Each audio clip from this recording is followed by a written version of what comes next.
74 anni dopo, perché oggi fatalità è questa la ricorrenza, ci dovrebbe dare quel tanto di neutralità critica necessaria a una valutazione onesta e scorgere in quella data lo specchio di una tragedia nazionale, ma anche il suo punto di svolta. L'8 settembre è anche queste due cose insieme, una medaglia con due facce. C'è un unico modo di vedere le cose sull'8 settembre però, quello critico, di chi vuol capire ma non può prescindere da alcuni punti indiscutibili.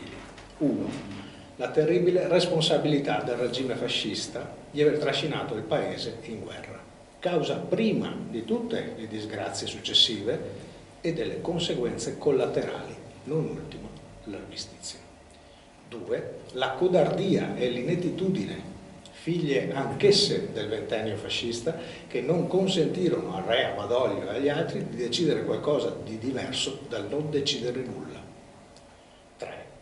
Infine, il comportamento incoerente degli alleati, che non si aspettavano la caduta del fascismo del 25 luglio, non seppero approfittarne, relegando ben presto, per varie ragioni strategiche che qui sarebbe lungo discutere, relegando ben presto il teatro di guerra italiano a fronte secondario, restando quasi 18 mesi inchiodati dalla reazione tedesca. Quindi questi tre punti, questi tre elementi di contesto sono indiscutibili, insomma costituiscono un po' il quadro dentro il quale si muove questa vicenda un po' particolare.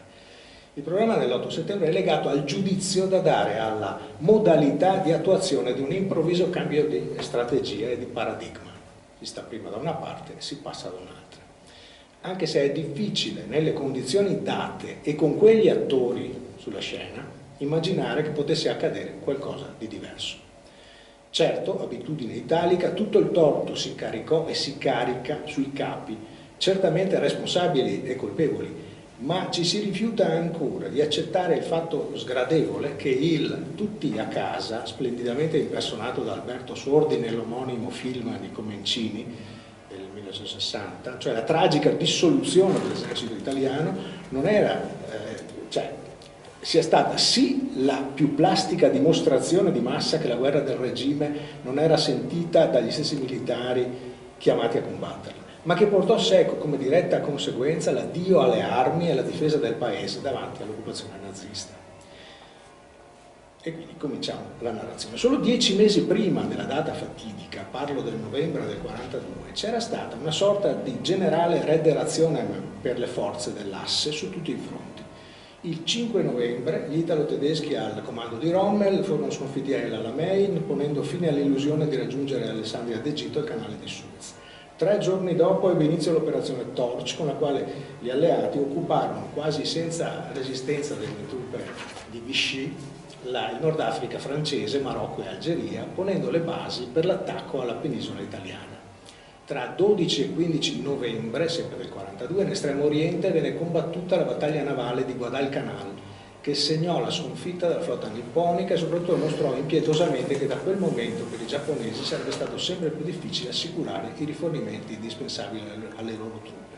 23 novembre infine si chiude la sacca di Stalingrado, attorno alla sesta armata germanica agli ordini del generale von Paulus. Clamorosamente gli assedianti erano diventati assediati e le sorti dell'armata erano già decise. Si è dimostrato così che i tedeschi, fino allora apparentemente invincibili, alla fine potevano perdere. Di lì in avanti per l'asse fu strategicamente e tatticamente solo strada in discesa. Nel dicembre del 42 Mussolini cominciò a essere sensibile alle ipotesi giapponesi, sono giapponesi le ipotesi di pace con l'Unione Sovietica.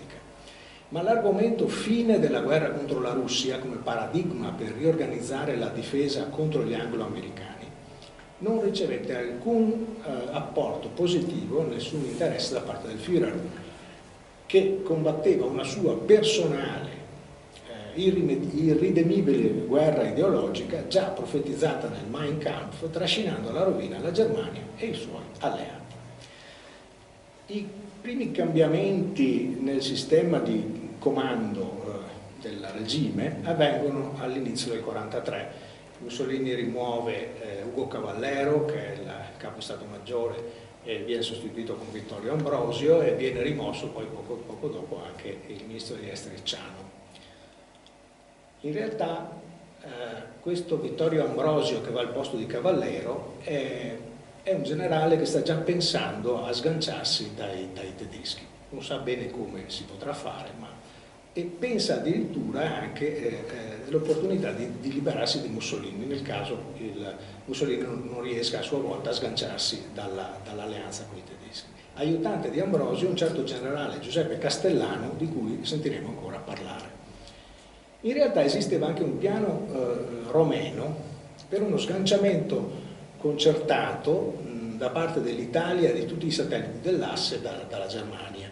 Mussolini ne venne informato nel febbraio del 1943, ma non lo prese in considerazione. Certamente una specie di cospirazione militare anti-Mussolini era in atto, rallentata dal re, che tergiversava. Ma non c'era niente di preciso e strutturato dietro queste idee, insomma, c'era uno schierarsi contro, in attesa che avvenisse l'occasione. In realtà è già anche qui il prodromo di questa indeterminata scelta che poi culminerà anche con l'8 settembre. In realtà ciascuno sperava che l'altro togliesse le castagne dal fuoco. I generali speravano nel re, il re nei generali, qualcuno sperava che Mussolini stesso trovasse il coraggio di sganciarsi dai tedeschi e tutti quanti speravano che nel caso le cose andassero male gli alleati li salvassero. Il re accampava giustificazioni costituzionali alle sue esitazioni. Mussolini sperava a sua volta che i tedeschi lo avrebbero tratto ancora una volta dai guai. Intanto, il 12 maggio del 1943 era caduta Tunisi. Circa 3 mesi prima dell'8 settembre, l'11 giugno del 1943, gli alleati sbarcano a Pantelleria e Lampedusa, ponendo le basi per lo sbarco in Sicilia. Il giorno successivo, il giorno 25 giugno, un mese prima della crisi del regime, si tenne a Palazzo Venezia un incontro tra il duce, capo di Stato Maggiore generale Ambrosio, e una delegazione nipponica. Vedrete che i giapponesi ogni tanto fanno un capolino, normalmente vengono trascurati.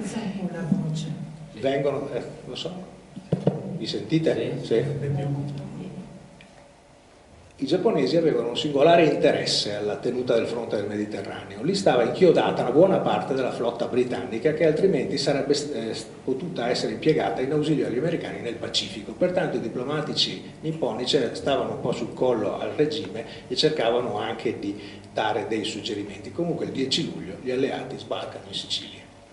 A quel punto Hitler decide di mettere sotto tutela il duce e si organizzò in fretta e in furia una conferenza tra i due dittatori a Feltre, precisamente nella settecentesca villa del senatore Gaggia, per le 11 del 19 luglio del 1943.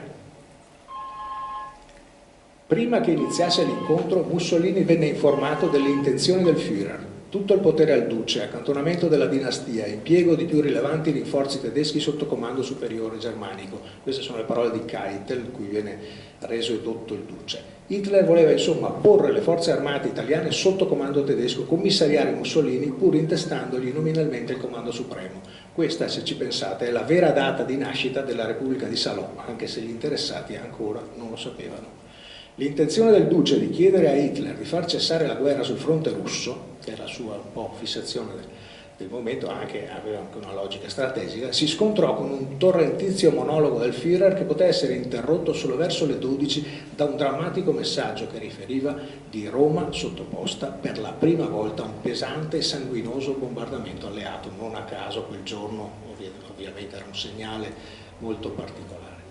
Durante una pausa, circondato dai suoi, spaventati dalla piega fanatica che stava prendendo la conferenza, abbandonata al lunghissimo sfogo hitleriano, e che gli chiedevano in vario modo di uscire dalla guerra, Mussolini, secondo l'ambasciatore italiano a Berlino Alfieri, disse, parole riportate: credete forse che questo problema io non lo senta agitarsi da tempo nel mio spirito travagliato? È un profondo assillante tormento. Ammetto la ipotesi, sganciarsi dalla Germania. La cosa è semplice. Un giorno, a una data ora, si lancia un messaggio radio al nemico. Quali saranno le conseguenze? Il nemico pretenderà giustamente una capitolazione. Sembra davvero la predizione di quel che accadrà l'8 settembre. Siamo disposti a cancellare d'un tratto 20 anni di regime? A riconoscere la nostra prima sconfitta militare e politica? A scomparire dalla scena del mondo? E poi si fa presto a dire sganciarsi dalla Germania, continua Mussolini. Quale atteggiamento prenderebbe Hitler? Credete forse che egli ci lascerebbe libertà d'azione? Il 20 luglio, di ritorno da Feltre, il generale Ambrosio decise di chiudere con il Duce, decidendosi ad agire. Dino Grandi, ex ministro degli esteri di Mussolini, ebbe sentore della scelta dei militari e cercò di sfruttarne il potenziale trasferendolo alla politica. Si giunse così alla convocazione del Gran Consiglio del Fascismo nella sera del 24 luglio. Mussolini aveva accettato la riunione nonostante lui stesso non riconoscesse più di tanto il ruolo istituzionale dell'organismo. Basti pensare che non era stato convocato nemmeno a ratificare l'ingresso in guerra dell'Italia. Il Duce era sempre convinto di dominare il corso delle cose, di rappresentare la soluzione per il regime del paese, senza rendersi conto invece che ormai lui rappresentava gran parte del problema che regime e paese avevano e soffrivano. L'ordine del giorno Grandi, conosciamo, in sostanza chiedeva al re di riassumere il comando supremo, fu approvato 19 voti contro 7. Erano le 2:40 del 25 luglio del 43.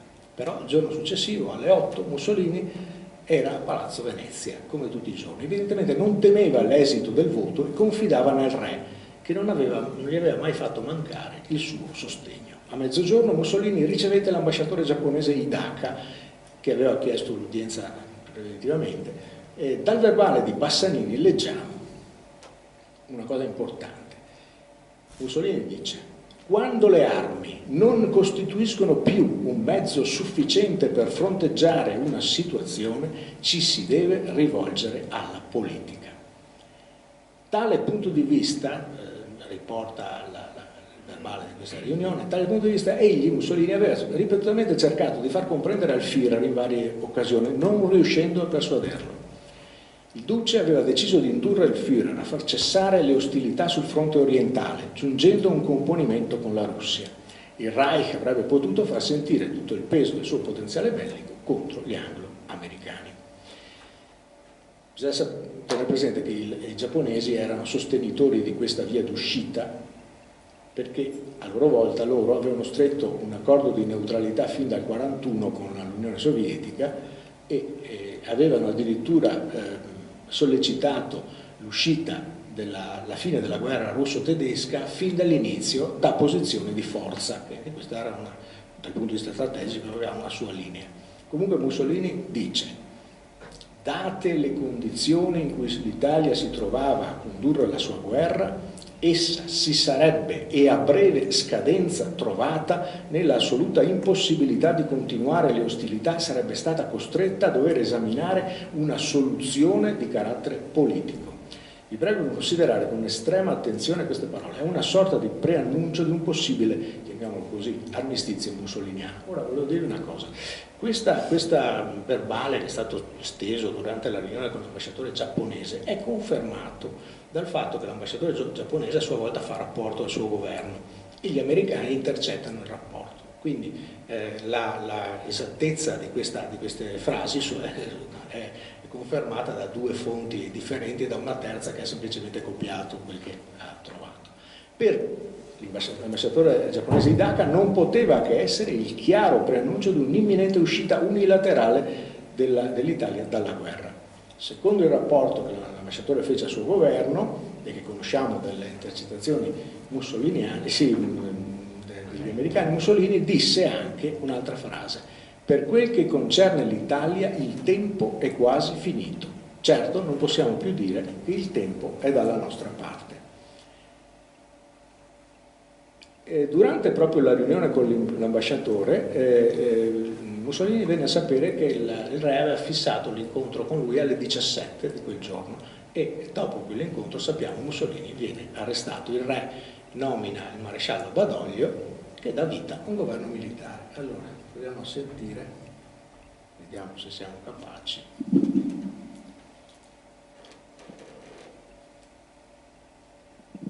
Attenzione. Si sente? Attenzione. Sua Maestà il Re e Imperatore, ha accettato le dimissioni dalla carica di capo del governo, primo ministro e segretario di Stato presentate da Sua Eccellenza il Cavaliere Benito Mussolini, che ha nominato capo del governo, primo ministro e segretario di Stato Sua Eccellenza il Cavaliere Maresciallo d'Italia Pietro Badoglio. E qua c'è la musichetta. Ecco, questo è il comunicato radio. Badoglio intervenne poi con un altro proclama, purtroppo non l'ho trovato, in cui c'è la famosa frase: gli italiani, per ordine di Sua Maestà il Re Imperatore, assumono il governo militare del paese con pieni poteri. La guerra continua, questa è la frase. L'Italia, duramente colpita nelle sue province invase, nelle sue città distrutte, mantiene fede alla parola data, gelosa custode delle sue millenarie tradizioni. La nomina di Badoglio in realtà venne interpretata in tutto il paese come la premessa per l'uscita dell'Italia dalla guerra. Non c'era altro. Cioè, è stata interpretata così e tutta la gente l'aveva presa, la capita subito così. E poi era anche vero. Insomma. Nonostante le tre infelici parole, la guerra continua, che il maresciallo Badoglio aveva messo sul piatto ovviamente per cercare di tranquillizzare i tedeschi. Il regime fascista si dissolse come neve al sole, non reagì la milizia, non ci fu alcun tentativo di riscossa, mentre i suoi simboli, fasci littori, busti del duce, eccetera, venivano impietosamente scalpellati dalle strade, dai palazzi, in una sorta di improvvisata e liberatoria damnatio memorie popolare. Chi comprese l'antifona furono i tedeschi, che mantennero le intenzioni già manifestate a Feltre e cominciarono a far affluire truppe in Italia. I tedeschi temevano soprattutto che l'esempio dell'Italia potesse contagiare altri paesi satelliti. Il 29 luglio il generale Eisenhower inviò un messaggio al popolo italiano: noi ci compiacciamo col popolo italiano con Casa Savoia per essersi liberati di Mussolini, l'uomo che li ha coinvolti in guerra come strumento di Hitler li ha portati sull'orlo del disastro. Il più grande ostacolo che divideva il popolo italiano dalle Nazioni Unite, così si chiamavano gli alleati, è stato rimosso dagli italiani stessi. Il solo ostacolo che rimane sulla via della pace è l'aggressore tedesco.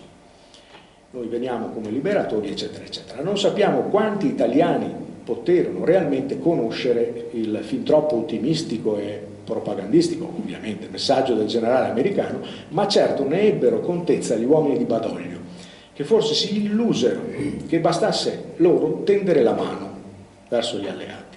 Il 31 luglio, infatti, nel corso di una riunione alla presenza del re, fu presa la decisione di negoziare con gli alleati. Il governo Badoglio iniziò da quel momento un difficilissimo balletto cui non era per nulla preparato e di cui forse non era neppure perfettamente persuaso. Nel tentativo, da un lato, di rassicurare i tedeschi sulla continuità dell'alleanza, dall'altro di convincere gli alleati a negoziare un passaggio di fronte dell'Italia. In questo senso sappiamo che fin dal 1940 per gli inglesi l'Italia rappresentava strategicamente il punto debole del fronte nemico, per l'incerto stato del morale del popolo e la minore capacità combattiva delle sue forze armate. Si doveva perciò puntare sull'eliminazione dell'Italia dallo scacchiere bellico per aumentare la pressione militare contro la Germania. Ovviamente è più facile a dirsi che a farsi. Tra 4 e 5 agosto iniziano i tentativi diplomatici italiani. 2 giovani diplomatici furono mandati in missione presso gli alleati, uno a Lisbona, Blasco Lanza da Ieta, mentre Alfredo Berio giunse a Tangeri, quindi Tangeri e Lisbona sono i 2 primi tentativi di contatto. Avevano disposizione di chiedere, in buona sostanza, che l'Italia cambiasse alleanza e passasse dalla parte alleata. Chiesero inoltre uno sbarco alleato nella Francia meridionale, così da attirare fuori d'Italia una parte delle truppe tedesche. In realtà si trattava di un ballon d'essai. Nessuno dei 2 inviati aveva ricevuto un documento che gli desse il potere di negoziare alcunché. Gli alleati si rifiutarono di trattare, ribadendo che l'unica strada possibile era la resa incondizionata, la unconditional surrender. In ogni caso, le finte quinte teatrali che il governo Badoglio aveva eretto attorno a sé continuavano a restare. esposte, bella vista, e il 6 agosto del 1943 si tenne un incontro a Tarvisio tra il ministro degli esteri di Badoglio, Guariglia, e il capo di Stato Maggiore, il generale Ambrosio, per la parte italiana, e Joachim von Ribbentrop e Wilhelm Keitel per la parte tedesca. I giapponesi si lamentarono parecchio per non essere stati invitati. In quell'occasione gli italiani cercarono di ottenere il rientro nella penisola delle forze italiane d'occupazione in Francia e nei Balcani, così che il minor numero possibile di soldati venisse sorpreso fuori dai confini al momento decisivo. La ragione era bella e pronta: difendere l'Italia dall'attacco alleato. Questo poteva essere detto ai tedeschi. L'idea forse era buona, ma non andò a buon fine. Fu ingenuità, supponenza, incapacità di porre i problemi nel modo giusto? Fu forse la irrisolutezza che fece sembrare la proposta un inganno? Non sappiamo, ma si giunse a un nulla di fatto e non venne presa nessuna decisione. Quindi le truppe restarono dove erano. Bene ricordare che Guariglia, mentre incontrava il suo omologo nazista, si stava muovendo su un terreno insidioso. Aveva infatti dato istruzioni all'inviato italiano a Lisbona, Lanza D'Aieta, perché preavvisasse gli alleati della stessa ragione dell'incontro, aprendo la strada alle successive discussioni armistiziali. Il governo italiano, questo è il testo delle istruzioni, si riprometteva di sopire le palesi inquietudini tedesche e guadagnare quel tempo necessario. Il governo italiano pregava gli alleati di non fraintendere la portata dell'imminente incontro Guariglia-Ribbentrop. Anche la risposta che il 12 agosto all'1 del mattino Guariglia telegraferà a Tokyo, perché teniamo presente che esisteva questo patto tripartito tra Germania, Italia e Giappone, quindi anche Tokyo era un interlocutore, e anche questo è un capolavoro di ipocrisia. Il convegno con Ribbentrop ha avuto luogo a Tarvisio, non ero allora informato del desiderio giapponese di partecipare, al mio ritorno ho informato l'ambasciatore del Giappone delle conversazioni avute, le quali sono partite dalla premessa che l'Italia continua la guerra e intende tenere fede ai patti. Quindi si continua con questa doppia, diciamo, lingua biforcuta che aveva una sua ragione, ma certamente era difficile da reggere, insomma, no? Lo stesso giorno in cui Guariglia scrive questo ai giapponesi, il generale Giuseppe Castellano lasciò Roma con in tasca le istruzioni stilate da Ambrosio e approvate da Guariglia per raggiungere gli alleati. Quindi stiamo parlando del 12 agosto, quindi già è una fase in cui uno parte con delle istruzioni reali in tasca. Ancora 3 giorni dopo, il 15, quindi, si sarebbe tenuta a Bologna l'ultima conferenza militare italo-tedesca del periodo badogliano, tra i generali Alfred Jodl e Erwin Rommel da una parte, Mario Roatta e Francesco Rossi dall'altra, sempre avendo cura di non coinvolgere i giapponesi. I tedeschi comunicarono al quartier generale del Führer che l'atmosfera dell'incontro di Bologna non era stata affatto cordiale. Non c'era la prova del tradimento, ma non mancavano gli indizi per sospettarlo. Guariglia pregò l'incaricato d'affari a Berlino di parlarne a Ribbentrop e diciamo con qualche accento anche di sincerità, facendo capire che l'Italia non ce la faceva più, insomma. Ma intanto al 1° di settembre arriva a Roma un nuovo diplomatico tedesco, Otto Rahn, che era quello che aveva, diciamo, sistemato le cose col governo di Vichy francese, e questo da solo avrebbe dovuto far capire che i tedeschi ormai avevano mangiato la foglia. In ogni caso, tanto i tedeschi quanto i giapponesi, pur avendolo di fatto riconosciuto, nutrivano pesanti dubbi sulla affidabilità del governo Badoglio. Dobbiamo riconoscere che gli stessi anglo-americani, che pure avevano tante volte propagandisticamente invitato gli italiani a sbarazzarsi di Mussolini, ritenevano improbabile l'evento e risultarono politicamente, purtroppo anche militarmente, impreparati all'evento stesso, quando questo invece si verificò nonostante e contro le previsioni. E anch'essi decisero che non si dovevano troppo fidare del governo Badoglio. Quindi c'è questa situazione un po' teatrale, cioè tutti si confrontano con qualcuno di cui non ci si fida e nessuno si fida degli altri. È una situazione un po' pirandelliana. Da parte italiana vi era poi una sopravvalutazione del tutto infondata della propria forza contrattuale. Questo è un altro dei problemi. L'idea esaltata dal fascismo che l'Italia fosse divenuta una grande potenza non finì con il 25 luglio, continuava, era psicologicamente dentro la testa degli attori di questa storia. La dirigenza italiana si illuse che gli alleati, pur di eliminare l'Italia dal conflitto, non avrebbero insistito sulla resa incondizionata. E si rivelò comunque fallimentare o mal condotta la duplice strategia adottata di fingere apertamente la continuazione dell'alleanza con i tedeschi, mentre di nascosto si trattava con gli alleati anche con il retropensiero, però di attendere che essi fossero nelle condizioni di occupare Roma e difendere il re e il governo. Cioè è veramente una situazione paradossale, cioè io mi metto d'accordo con qualcuno purché venga lui, io non potrei anche non fare nulla, basta che mi salvi dal mio nemico, che diventa quello che prima era il mio alleato e di cui fingo ancora di essere l'alleato. Questo attendismo provocò la calata senza colpo ferire del detestato vecchio alleato germanico, senza ottenere né facilitare la risalita della penisola a nuovi sbarchi del nuovo bramato alleato protettore anglo-americano. Il 19 agosto arrivò presso gli alleati quindi il rappresentante italiano, quello che il generale Castellano, aiutante di Ambrosio. A questo nuovo plenipotenziario furono però fornite da Roma credenziali insufficienti. Si disse allora per poterlo sconfessare se fosse necessario. Voi capite a che livello siamo, cioè lo stesso inviato che mando lo mando senza che abbia una delega. Egli riuscì comunque a incontrare a Lisbona alcuni alti ufficiali alleati, tra cui il generale Walter Bedell Smith, che era il capo di Stato Maggiore di Eisenhower, che gli lesse il testo di quello che poi sarà l'armistizio dell'8 settembre. Era già scritto e quello è e quello resterà. Cosiddetto corto armistizio, perché dopo ce ne sarà un altro più complesso. A questo punto Castellano dovette scoprire le sue carte, cioè gli alleati speravano che questo venisse e firmava.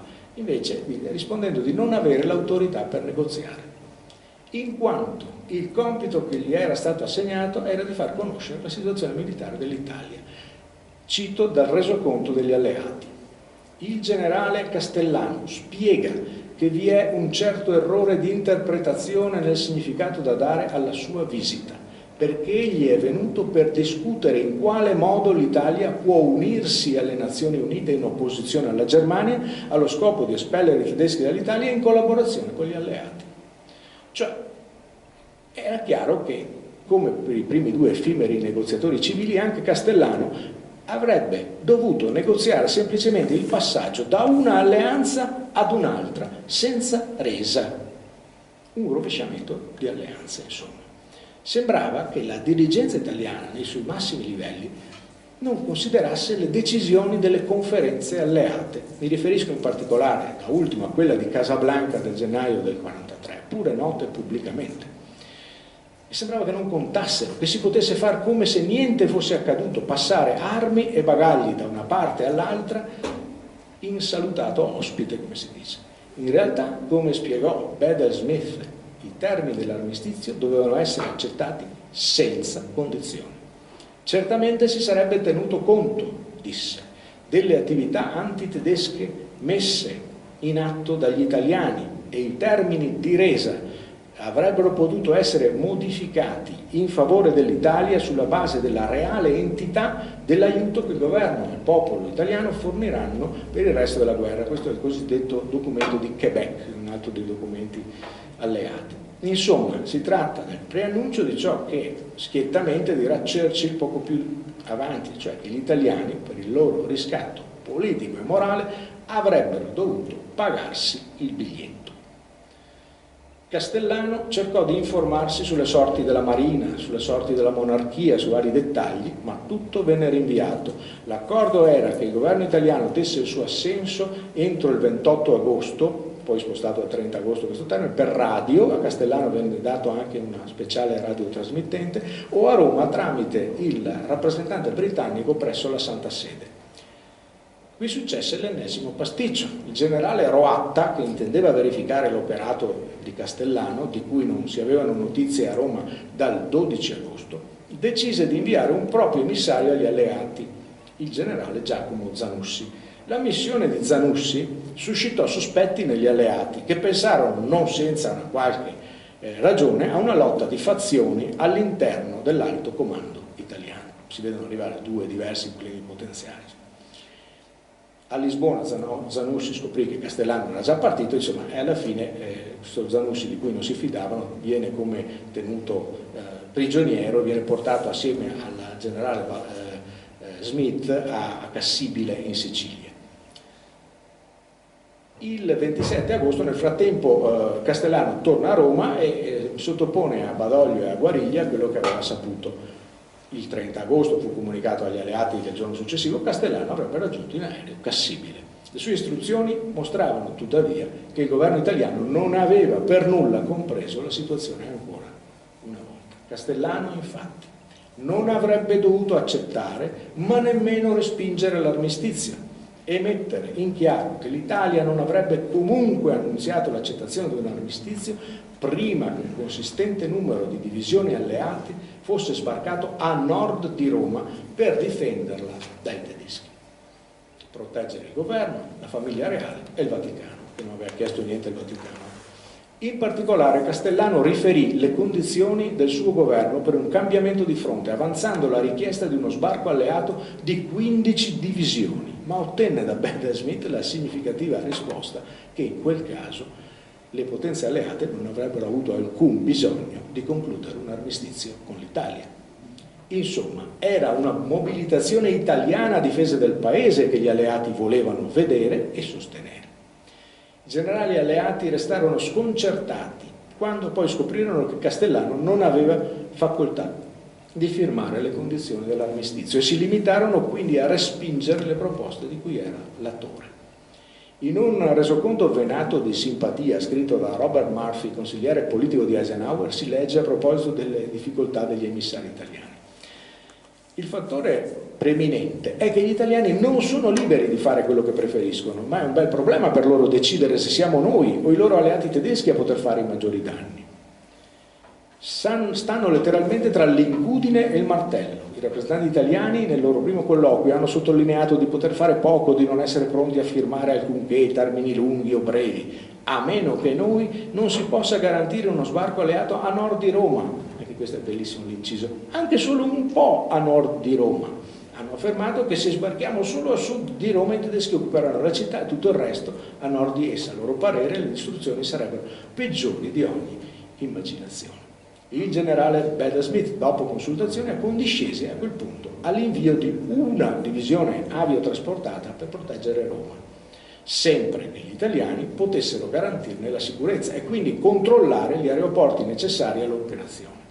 Ma il termine ultimo per l'accettazione dell'armistizio doveva essere improrogabilmente la mezzanotte del 3 settembre. Era il 31 agosto. I generali Castellano e Zanussi, stavolta riuniti, ripartirono in aereo per Roma. Zanussi, tra l'altro, era l'autore del testo del cosiddetto lungo armistizio, che sarà firmato il 29 settembre e che lasciamo perdere perché ci porterebbe lontano. Nelle carte alleate si legge, peraltro, la seguente minaccia ultimativa. Tra il generale Smith e loro, sarebbero gli italiani, vi è stata l'intesa che se il quartier generale delle forze alleate non avesse per la mezzanotte del 1 settembre ricevuto una risposta che sancisse l'accettazione italiana, gli alleati avrebbero ritenuto necessario bombardare pesantemente Roma. Il 1 settembre l'alto comando italiano accettò le proposte di organizzazione dell'operazione aviotrasportata e, tornato di nuovo a Cassibile, il 3 settembre Castellano firmò il testo del corto armistizio. Erano le 17:15 del 3 settembre quando l'Italia si arrese agli alleati senza condizioni. 3 settembre, ricordate che noi parliamo sempre dell'8, ma è il 3 che firma. Ma i pasticci erano tutt'altro che finiti. Intanto si deve sottolineare il fatto che firmando l'armistizio entrambe le parti si fondavano su errate valutazioni e giudizi sulla situazione italiana. A parte l'inganno e le ambiguità reciproche sulla forza rispettiva, lo sbaglio principale di valutazione riguardò le previste reazioni tedesche. Sia i comandi alleati che quello italiano erano a conoscenza del piano tedesco di ritirarsi sostanzialmente su quella che poi chiameremo linea gotica. Gli anglo-americani però non tennero in considerazione il fatto che la sua attuazione dipendeva dal numero delle truppe che loro avrebbero impegnato e dalla loro localizzazione.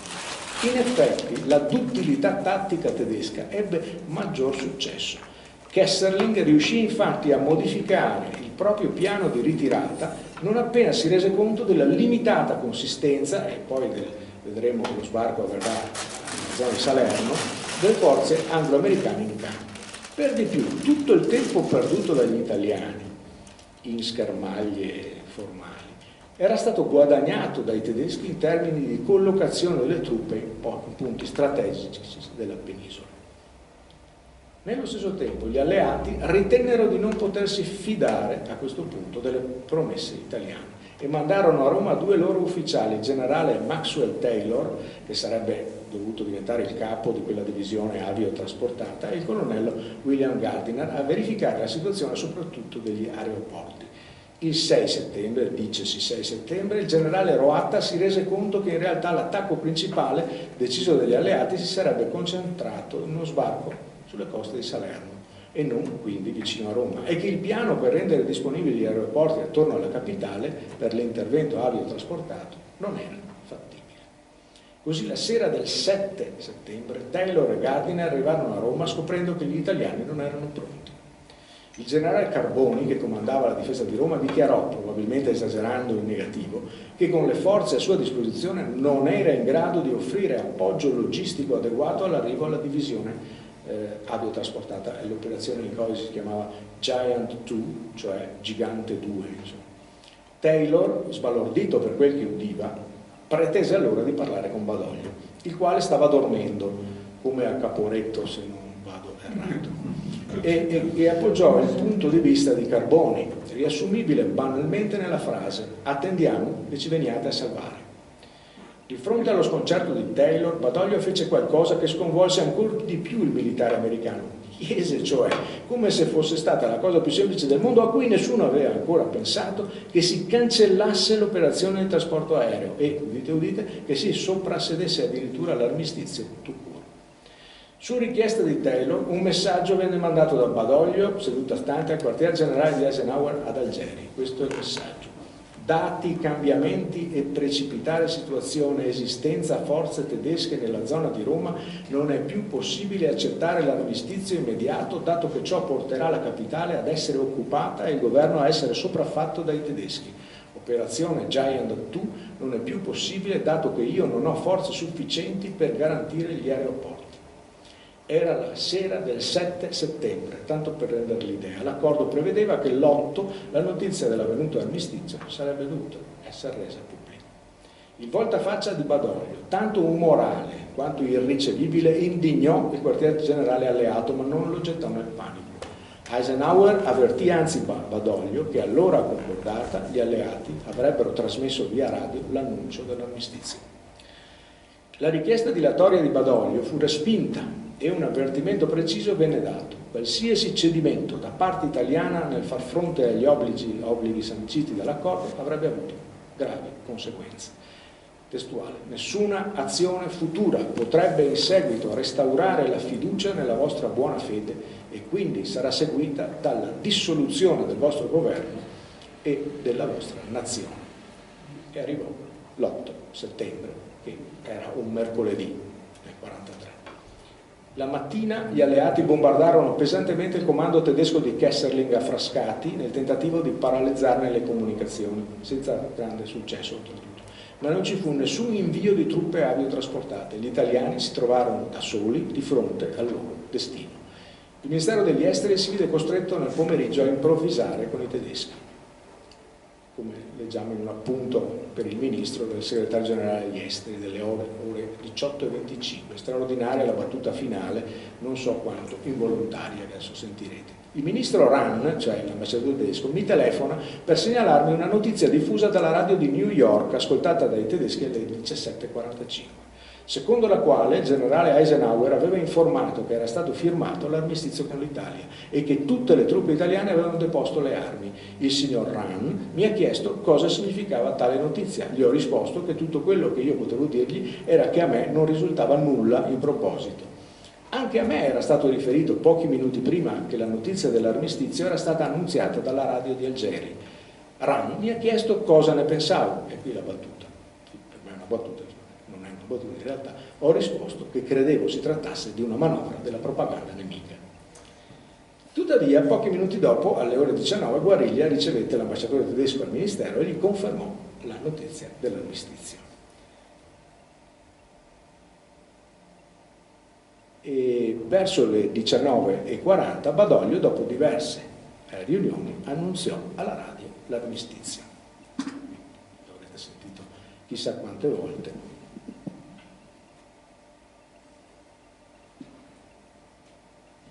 Il governo italiano, riconosciuta la impossibilità di continuare la impari lotta contro la soverchiante potenza avversaria, nell'intento di risparmiare ulteriori e più gravi sciagure alla nazione, ha chiesto un armistizio al generale Eisenhower, comandante in capo delle forze alleate anglo-americane.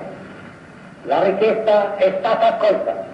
Conseguentemente, ogni atto di ostilità contro le forze anglo-americane deve cessare da parte delle forze italiane in ogni luogo.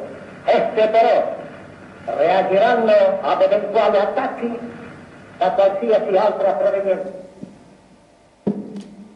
Ecco, l'ultimo periodo del proclama di Badoglio, ambiguo come anche quello del 25 aprile, dice di reagire agli attacchi di qualsiasi altra provenienza, che era un modo elegante di definire i tedeschi, insomma. Alle 20:20 Badoglio scopriva ufficialmente le carte e scriveva a Hitler: l'Italia non ha più la forza di resistere, le sue maggiori città, da Milano a Palermo, sono distrutte e occupate dal nemico, le sue industrie sono paralizzate, eccetera. Non si può esigere da un popolo di continuare a combattere quando qualsiasi legittima speranza, non dico di vittoria, ma financo di difesa, si è esaurita. L'Italia, a evitare la sua totale rovina, è pertanto obbligata a rivolgere al nemico una richiesta di armistizio. Non so se notate, sembra che l'armistizio sia stato richiesto in quel momento lì, invece era 5 giorni prima, ma comunque insomma ecco, così vanno le cose. L'ambasciatore tedesco avrebbe detto: questo è tradimento alla parola data. Cosa imputavano all'Italia i tedeschi e poi, come vedremo, anche i giapponesi? Si trattava della violazione dell'articolo 2 del protocollo aggiuntivo del patto tripartito, firmato a Berlino da Italia, Germania e Giappone l'11 settembre del 41, che è una data topica perché è la data in cui Italia e Germania dichiarano guerra agli Stati Uniti dopo l'attacco di Pearl Harbor che aveva fatto entrare il Giappone nella seconda guerra mondiale. Il passo è questo: l'Italia, la Germania e il Giappone si impegnano a non concludere né un armistizio né la pace sia con gli Stati Uniti d'America che con l'Inghilterra senza piena reciproca intesa. Questo è stato violato dal punto di vista tecnico questo articolo. E qui abbiamo la vicenda. Adesso cerchiamo un po' di rifletterci. Le trattative per l'armistizio furono condotte fin dall'inizio con molta incertezza, in un clima di reciproco sospetto all'interno dei comandi militari e del governo. Pur nella generale convinzione che la guerra fosse ormai persa, rimase l'illusione di poter far uscire il paese dal conflitto, evitando uno scontro diretto con i tedeschi, da tutti considerata la prospettiva più temibile. Soprattutto all'interno dei vertici militari l'atteggiamento prevalente era di opposizione a un cambiamento di fronte favorevole alla continuazione dell'alleanza. Soltanto il re, che aveva il controllo delle forze armate, ne costituiva l'unico punto di riferimento, avrebbe potuto teoricamente guidare un ordinato passaggio repentino dell'Italia dalla parte degli anglo-americani. In realtà la sua personalità, il carattere indeciso, la ventennale convivenza e corresponsabilità col fascismo, la profonda diffidenza nei confronti delle forze antifasciste erano tutti elementi che rendevano molto improbabile una sua iniziativa, se non sotto la pressione di circostanze eccezionali. Per mancanza di capacità decisionale, per debolezza di carattere, il re non era all'altezza del compito che si trovava ad affrontare. Così non solo non venne presa alcuna misura per un rivolgimento di fronte, ma fino alla fine continuò anche la finzione della preparazione militare per reagire agli sbarchi alleati. Il tentativo di evitare, o quantomeno limitare, a una parte del paese l'occupazione tedesca con un'azione offensiva avrebbe comportato una presa di posizione contro il proprio passato e rischi personali che il re e Badoglio non avevano nessuna intenzione di affrontare. Le truppe tedesche si accinsero pertanto ad accerchiare Roma. Nelle prime ore del mattino del 9 settembre la famiglia reale, Badoglio e i capi militari lasciarono la capitale per dirigersi a Pescara, da dove con una nave della Marina raggiunsero Brindisi. Si dimenticarono clamorosamente il ministro degli esteri, il quale dovette cercare rifugio nell'ambasciata spagnola, dove rimane fino alla ripresa di Roma. L'annuncio dell'armistizio e la fuga del re e del governo lasciarono senza direttive o ordini le forze armate italiane, se si esclude la Marina, che riuscì a organizzare l'avvio della flotta verso i porti alleati come concordato nell'armistizio. L'occasionale resistenza italiana nei Balcani e in alcune isole greche rappresentarono fatti locali dovuti all'iniziativa e al coraggio, straordinario coraggio, di comandanti e soldati, ed ebbero esito tragico. Invece in Italia in molti casi gli ufficiali dissero ai loro uomini di tornarsene a casa. Dopo alcuni giorni solo 7 divisioni italiane rimasero utilizzabili dagli alleati, demoralizzate, male equipaggiate. Il collasso repentino dell'esercito italiano fu un'amara sorpresa per gli anglo-americani, che non si sentirono incoraggiati a usare in seguito contro i tedeschi le forze superstiti. Il 10 settembre il re e Badoglio erano a Brindisi con lo sbarco di Salerno in corso e iniziò la formazione di un'entità politica dove il sovrano avrebbe dovuto rappresentare tutta l'Italia, mentre a malapena aveva accesso a 4 province pugliesi. Soltanto il giorno successivo, 11 settembre, finalmente Badoglio diede ordine a quel che restava delle sue truppe di considerare nemiche le truppe tedesche. Nel frattempo, il 12 settembre, Mussolini era stato liberato dai tedeschi e si vennero a profilare quindi 2 entità, entrambe definite Italia dalle rispettive propagande. Una a sud col re, sostenuto e riconosciuto dagli alleati, dove in breve sarebbe tornato dopo tanti anni anche un embrione di dialettica politica, e una al centro-nord che sarà governata in regime di occupazione militare nazista da un sedicente governo fascista repubblicano che non godette di una vera personalità internazionale, ma che si consumò soprattutto in vendette e repressioni interne. Quella parentesi italiana nella seconda guerra mondiale ebbe senza dubbio caratteristiche anche di guerra civile. Un telegramma di Badoglio, analogo a quello inviato a Hitler, fu mandato anche al governo nipponico tramite l'ambasciata di Tokyo. Esso risulta pervenuto il 9 settembre, ma venne materialmente recapitato all'ambasciata solo la mattina del giorno 10, dopo che la stessa era stata messa sotto il controllo della polizia giapponese, perché c'è un episodio abbastanza poco noto dell'8 settembre in Estremo Oriente che vede tutta la comunità italiana, dai normali cittadini ai militari in servizio nelle navi lì e anche ai diplomatici, essere catturati e messi in detenzione coatta da parte dei giapponesi in violazione di tutte le norme internazionali, soprattutto per quanto riguardava i diplomatici. E la nota giapponese, che tra l'altro i giapponesi sono gli unici che tutti i loro documenti non scrivono mai 8 settembre, ma sempre 3 settembre, per loro l'armistizio è il 3 settembre, tanto vero che quando i diplomatici italiani protestano negli anni 50, parlo nel dopoguerra, rilevando quel che era accaduto dopo l'8 settembre, loro dicono non sappiamo cos'è questa data, l'armistizio è del 3, continueranno a dirlo anche dopo se sono persone che se la legano al dito i giapponesi.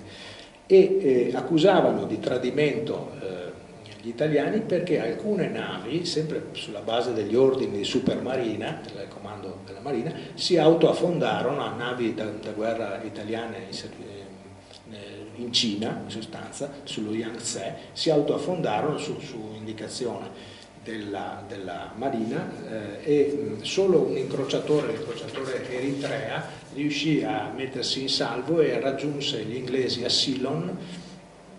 Quindi diciamo che una sola nave riuscì a eseguire l'ordine, perché l'ordine era o autoaffondarsi in caso che il nemico avesse potuto prendere la nave, oppure raggiungere i porti alleati. Rimasero prigionieri questi italiani in Estremo Oriente fino al settembre del 45.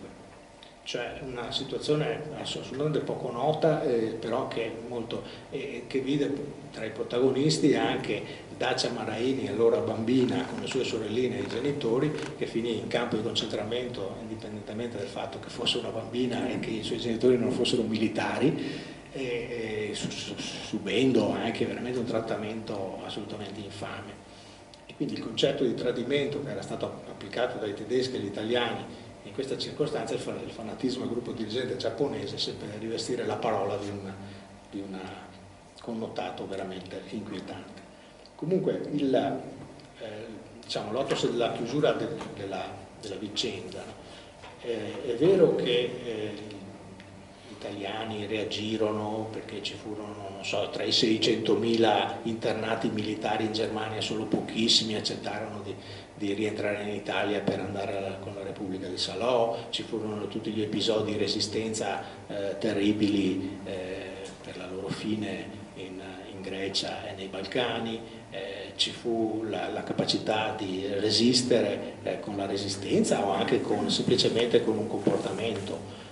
Però è vero anche che la guerra del regime non era una guerra sentita nel paese e quindi moltissime persone decisero, diciamo, come il famoso racconto di Cesare Pavese, La casa sulla collina, di estraniarsi, di uscire, di aspettare che la cosa finisse. Ecco, quindi l'8 settembre è anche un momento, una grande pausa psicologica che non ha fatto bene a questo paese, che l'8 settembre è diventata una data simbolo negativa, un po' come Caporetto per motivi diversissimi, ma insomma viene catalogata come data negativa, e invece avrebbe bisogno di essere studiata molto di più. Quello che vi devo dire, di cui non ho potuto parlare stasera per questione di tempo, sono 4 cose. L'armistizio lungo, che sarà firmato il 29 settembre del 1943 al largo di Malta sulla corazzata Nelson, e che priverà della sovranità italiana l'Italia per molto tempo, e che sarà il cruccio di tutti i governi dopo la Resistenza. Delle 2 inchieste amministrative e del processo penale che si tennero sull'8 settembre, che produssero migliaia di pagine ma nessun colpevole. Della memoria 44, cioè del piano italiano che avrebbe dovuto prevedere come reagire ai tedeschi, a cui non venne data attuazione e di cui non si trova più traccia. Sappiamo che c'è, abbiamo dei dati, delle ricevute di chi aveva ricevuto questo piano, però è stato probabilmente distrutto che richiederebbe veramente altro che un convegno, del comportamento degli italiani, cioè dell'analisi sociologica e antropologica sugli atteggiamenti, le pulsioni, le volontà, le inettitudini e anche il grandioso coraggio, in molti casi, che precedettero l'8 settembre e lo seguirono. Abbiamo tempo, se qualcuno può fare delle cose.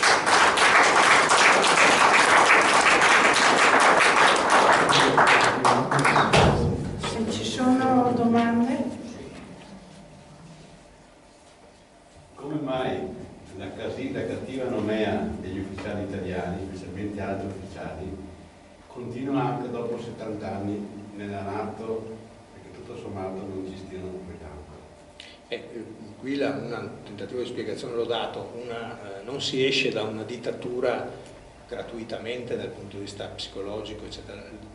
Le dittature come la dittatura fascista non ammettevano l'iniziativa personale, la capacità di fare delle scelte, anche la capacità di sbagliare, insomma, non perché non sbagliasse nessuno, ma non era ammessa questa non è ammesso, cioè è difficile. Facevano carriera, diciamo, gli incapaci, con le parole. Non necessariamente, però le persone poi messe di fronte alla necessità di scegliere non sceglievano. E questo diciamo parte dal re, cioè sono delle situazioni drammatiche, perché Mussolini per esempio si libera anche di coloro che gli stanno dicendo guarda che stai sbagliando, come il caso di Ciano, che non era certo innocente del regime, però a un certo punto si rende conto della terribile gabbia in cui è finito il regime con i tedeschi. Una situazione drammatica, cioè come Ciano descrive la guerra in Russia, cioè fatta dai tedeschi, cioè una guerra di sterminio, e questa è stata subito all'inizio, fa capire che anche lui, che è stato poi filo tedesco per un bel po', che l'errore era stato fatto, però Mussolini se ne libera. Quindi questo è un po' il problema, la dittatura. Altre domande? Va bene, ringraziamo tantissimo per